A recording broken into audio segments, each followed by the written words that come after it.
Dubai's existing airport is boxed in on every side. Highways, neighborhoods, and the city it created have left it with nowhere left to grow. So instead of trying to squeeze more out of the world's busiest international hub, Dubai is building an entirely new airport in open desert. 5 parallel runways, 400 gates, 260 million passengers a year. The reason isn't ambition, it's survival. Al Maktoum International Airport in Dubai World Central has opened the doors to its new passenger terminal. That existing airport is DXB. For more than a decade, it's held the title of the world's busiest international hub, pushing through 92 million passengers a year. Engineers have squeezed every possible gate, taxiway, and terminal extension out of the site.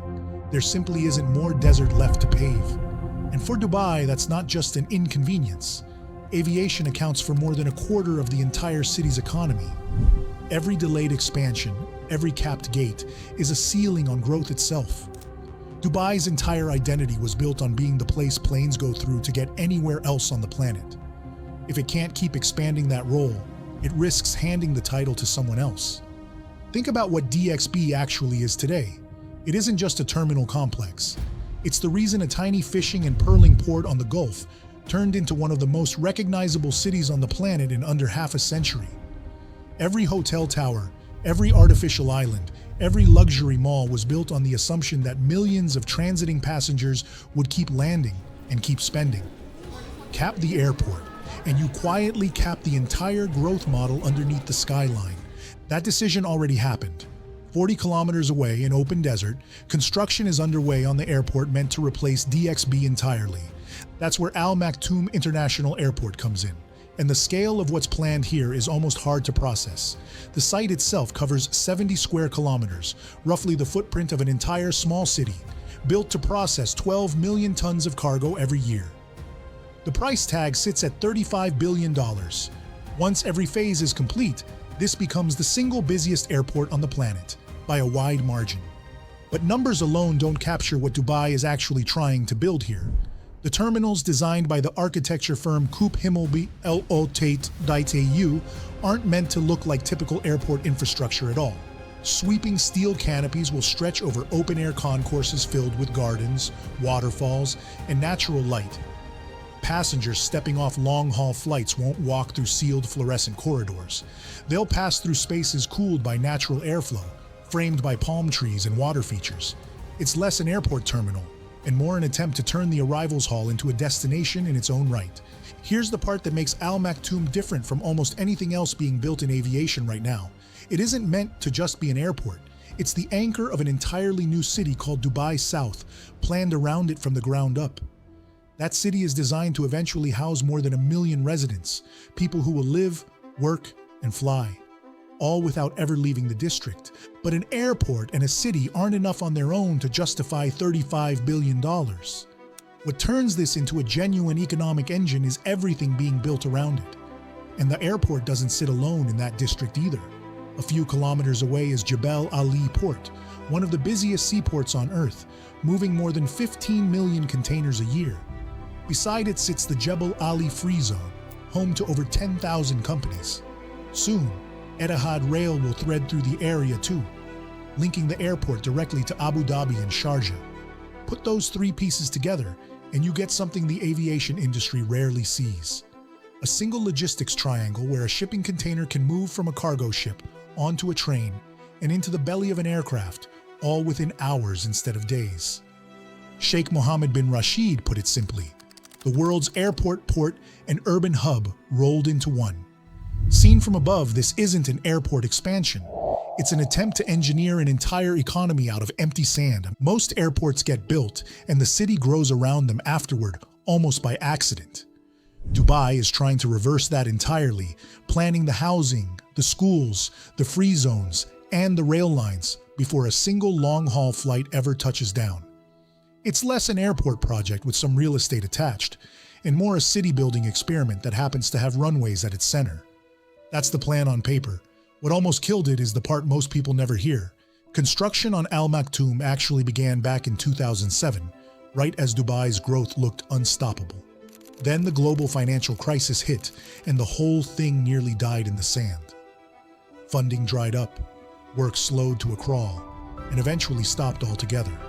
For years, the site sat half-finished, a quiet monument to overambition. Now, nearly 2 decades later, it's alive again. Cranes are back on site, concrete is being poured. A contract worth 1 billion dirhams has already been signed just for the airport's second runway alone. And that's only a fraction of what's still to come. The first major phase is targeted for completion by 2032, with capacity for 150 million passengers a year before the airport even reaches its final form.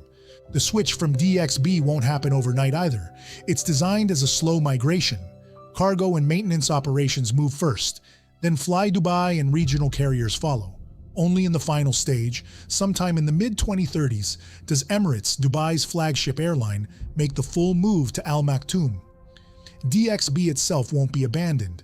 It will simply shrink into a smaller role, handling short-haul and business routes while its bigger sibling takes over the world stage. The handoff is deliberately staged so Dubai never loses its hub status mid-move. Cargo and heavy maintenance shift first, freeing up gates at DXB. Low-cost and regional carriers follow, testing the new terminals under real load. Only once the Western Terminal and the full runway system are proven does Emirates begin its final transfer. The goal is zero disruption to the connecting traffic that the entire model depends on. Any stumble in that sequence would ripple across the network within days. Because right now, the entire Gulf region is racing to build the next great aviation hub, and nobody wants to fall behind. In Saudi Arabia, King Salman International is under construction with a long-term target near 185 million passengers a year. In Qatar, Hamad International keeps expanding on the momentum it built, hosting the World Cup. And in Turkey, Istanbul's new mega airport has already overtaken its rivals to become the busiest in all of Europe. And if you're curious which one of these actually pulls ahead first, drop your pick in the comments. So Dubai rebuilding Al Maktoum isn't really a reaction to any single competitor. It's a defensive move disguised as ambition. In a region where airports double as instruments of soft power, standing still is the same as falling behind. Whoever controls the biggest, most efficient hub controls where trade routes bend, where tourists land, and how the rest of the world perceives an entire nation. For Dubai, this project is less about air travel and more about locking in its role as the region's gateway for the next half-century. And unlike some of its neighbors, Dubai isn't building this hub around oil wealth propping up a state carrier. It's building it around Emirates, an airline that has to compete on its own merits against every other long-haul carrier on Earth. That distinction matters, because it means Al Maktoum has to work as a business, not just as a national showpiece. If passenger numbers, cargo volumes, and connecting traffic don't materialize the way planners expect, this becomes one of the more expensive miscalculations in modern infrastructure history. And the economics behind that bet are enormous.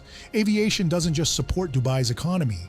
In many ways, it is Dubai's economy, responsible for more than 1 million jobs and a quarter of the city's total output.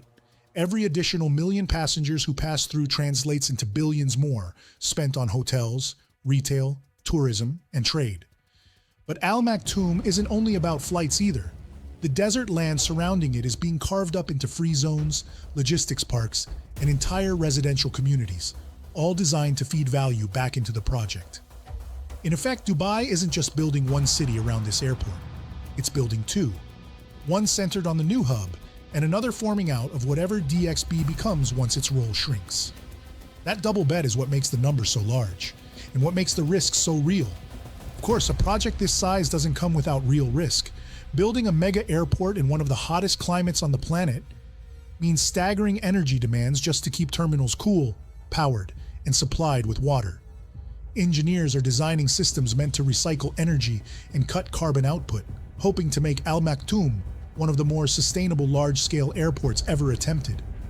Cooling a structure the size of a small city while running thousands of flights a day is a problem no one has solved at this scale before. And that's only one of the bets Dubai is making. Then there's timing. The aviation industry doesn't move in a straight line. Fuel prices shift. Global travel demand rises and falls with the economy. Geopolitical tension can reroute entire markets overnight. Betting $35 billion on passenger growth that's still a decade away carries real exposure if the world looks different by the time the runways open. There's also the simple matter of finishing what you start. This is, after all, a project that already collapsed under its own weight once before, back in 2008. Mega projects rarely fail because the engineering doesn't work. They fail because budgets creep, political priorities shift, or the economic conditions that justified the spending in the first place quietly disappear somewhere along the way. Dubai is betting that this time will be different, and so far the cranes on site suggest the city believes its own bet. Still, if there's one thing Dubai's history suggests, it's that betting big has usually paid off before. This is a city that turned a small trading post on the Gulf into one of the most recognizable skylines on the planet by consistently wagering on scale when everyone else played it safe. Visit the construction site today, and you can already feel the outline of what's coming. Runways stretch toward the horizon. Grids are being carved into the sand where entire neighborhoods will eventually rise. Control towers are going up, where a few years ago there was nothing but flat, empty desert. By the time Emirates fully relocates in the mid-2030s, Al Maktoum will take over as Dubai's primary gateway, built to move 250 million passengers a year, more than any airport in the world has ever handled. But the real story here isn't just the passenger count, it's what this project represents. Dubai isn't simply expanding an airport, it's testing whether an airport can function as the seed of an entire city rather than just something a city builds on the side. Dubai already built the world's busiest airport once. Now it's trying to build the framework for the next 50 years of aviation. Other cities expand until they hit a wall. Dubai just moves the wall into the desert. And when the rest of the world runs out of runway, Dubai pours another one. If you found this one interesting, subscribe. It genuinely helps support the channel more than you'd think. A quick like and a comment with your thoughts go a long way too. Let me know what you think Dubai is really betting on here. I'll catch you in the next one.